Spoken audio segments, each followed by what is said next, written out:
Now what we're going to do is we're going to create a horizontal layout file that we will use to be able to rotate our iPad or our digital device or mobile device to be able to see two different layout views. So for the CS 5.0 and 5.5 users, this is what we're going to do. We're going to do it kind of the long, hard way, but you're going to really like what you see with Adobe CS6 because it makes it a lot easier. But it's best that we learn how to do it the more longer way so that you understand how all this works. So what we're going to do is we're going to take our vertical file, we're going to do a save as, and we're going to remember we have to have this, the letter H on this because it's going to be horizontal now.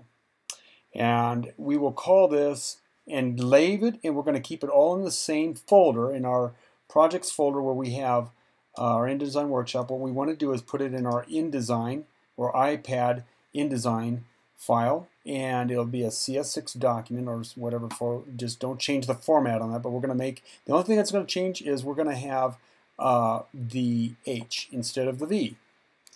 So once it's saved, we need to go to File,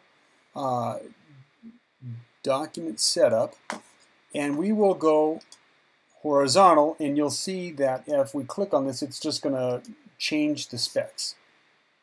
We'll hit OK. Now this is where it's going to take a little bit of finessing, and what we need to do is we're going to hit the W key because we want to see where our imagery is. So let's start with the first page, and this is the one thing that is really not too fun about doing layouts or doing iPad design. So what we want to do is we want to scale this photo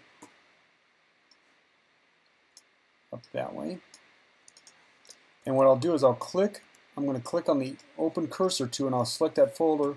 Under Object, I'm going to go under Fitting, and I'm going to fill frame proportionally, and this is going to take the photo inside that you have in there, and it's going to enlarge it so that it doesn't skew it or distort it, but enlarge it, and then you can adjust it as you need. So we'll hit fill frame proportionally, and there you go, and it does a pretty nice job. So we can kind of move it down and see what we like.